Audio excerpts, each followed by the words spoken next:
Thousands of people go missing every year in the United States alone, never to be found. Could you become one of them?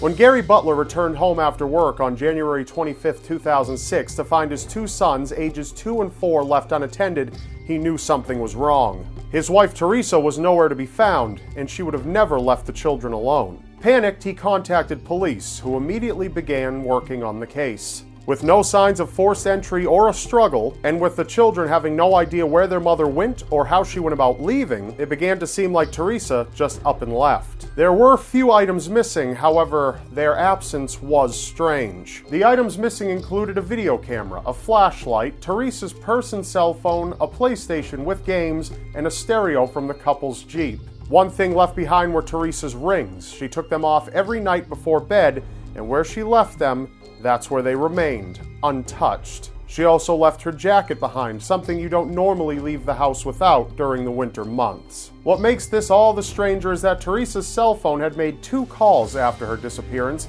both to 2 separate people who had never heard of Teresa or any of the Butler family, and when they answered the phone, no one was on the line. 8 years later, and all questions remain unanswered as her family, friends, and the entire community still try to find Teresa Butler. Foul play is suspected in her disappearance.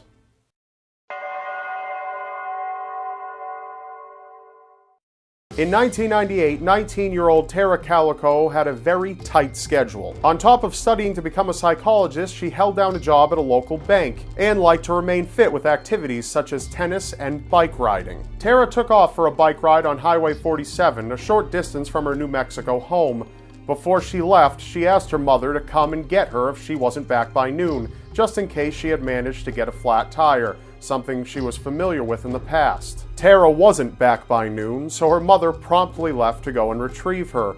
But Tara and the bicycle she was riding were both gone. Police discovered a cassette tape thought to have belonged to Tara in the dirt near where she was riding, with bike tracks nearby. Almost 20 miles further, they found a Sony Walkman that was believed to have also belonged to Tara. Her mother claimed she was sure that her daughter was leaving a trail for them to follow, but help was unable to do so. The case nearly went cold until a year later, when a photograph was discovered in a parking lot in Florida. The picture depicted what was widely believed to be Tara, alongside a young boy who resembled Michael Henley Jr., who also inexplicably went missing from New Mexico in the same year, but whose body was later found not far from where he disappeared. Beside Tara rested a book by V.C. Andrews, who friends of Tara claimed was her favorite author. Many years later, Tara's parents both ended up passing away, never knowing whatever happened to their daughter. Tips continue to come in over Tara's disappearance as authorities still, over a quarter of a century later, try to put the puzzle pieces together.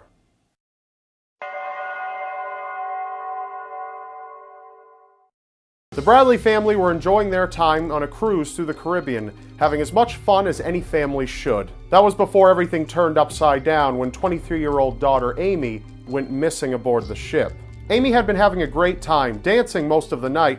She returned to her room early in the morning, went out for a cigarette on the balcony, and from there, disappeared. Some speculated that she might have fallen overboard and drowned. However, Amy being a lifeguard and a very powerful swimmer, this wasn't seen as a viable possibility. Though the ship was docked very shortly after Amy was reported missing and thorough searches were initiated, Amy was never found. Some witnesses claim they had seen Amy in an elevator with a member of the cruise ship's band around the time she disappeared. Since her disappearance, Amy has been spotted a number of times, most notably by a former Navy sailor who was visiting a brothel. He recalled that he was approached at the bar by a woman who introduced herself as Amy Bradley and claimed she needed his help. However, she was promptly escorted out of the room by 2 men. The sailor, afraid for being reprimanded by the Navy for being inside of a brothel, didn't report the event until months later, and by then the brothel had burned down. It would be years later before another substantial clue surfaced, and this time it was in the form of an email to Amy's parents. It contained a picture of Amy, dressed in revealing clothing on a bed, allegedly taken off of a South American prostitution website. Though nothing developed further after this, and Amy still, to this day, remains missing.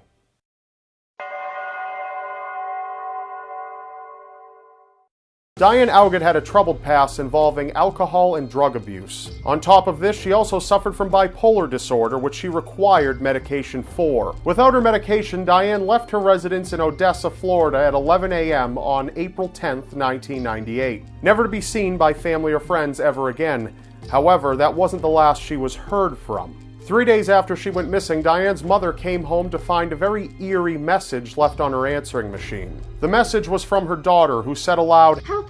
Help! Let me out!"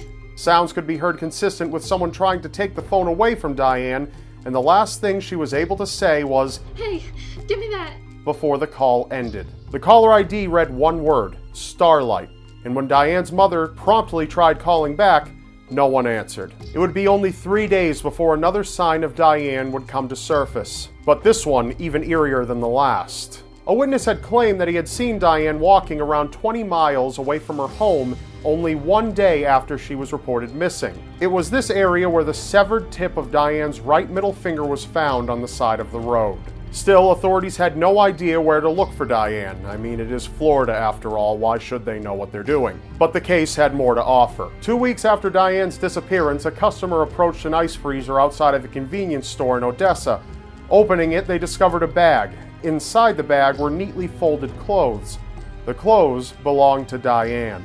2 years later, though unconfirmed to be hers, Diane's brother's girlfriend made a discovery in a convenience store in Pasco, Florida, when he found a clear bag with the name Diane written on it in black marker. Inside it were items consistent with what Diane would have owned. Diane had been treated at a mental health facility shortly before her disappearance, and her mother believed that she should have never been released. Seems her mother was right. Diane hasn't been seen since. However, for obvious reasons, she is assumed dead. If you have any information regarding the whereabouts of any of these people, please contact the appropriate law enforcement office right away. That's all for now. Remember, you may not believe it, but anything is possible in a world so seriously strange. I'm Rob Dyke, and I'll see you next Wednesday. Be sure to show the artist of this series some love by liking her fan page linked in the description below. Also, if you haven't yet, be sure to subscribe to my channel because you won't want to miss what's next.